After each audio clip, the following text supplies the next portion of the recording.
कारण का गुन्हेगारांनी ज्या संतोष देशमुखची हत्या केली पैशासाठी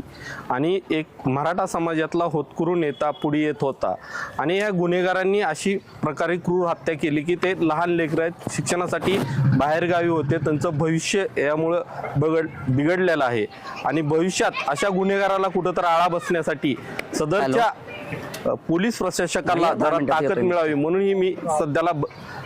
तसनी एक प्रोत्साहन म्हणून देण्याची घोषणा केलेली आहे। सदरचे प्रोत्साहन म्हणून लवकरात लवकर अटक केल्यानंतर तसनी 2 लाख रुपयाचं मी देणार आहे। तसेच त्यांना इन्काउंटर किंवा त्यांना फाशीच्या शिक्षापर्यंत पोहोचवल्यानंतर त्यांना मी 51 लाख रुपयाचं बक्षीस व स्वमालकीची माझी 5 एकर बागायत जमीन मी तसनी खरेदी खत करून देणार आहे। नेमकं या प्रकरणामागे नेमकं कोण आहे असं वाटतंय आणि आपण आज वेगळी घोषणा करता, एकीकडे शेतकरी पेशा, दुसरीकडे अनोखी घोषणा। गुन्हेगाराच्या पाठीमागे कोणी असलं तरी ती गुन्हेगार असतो, गुन्हेगाराला पाठीशी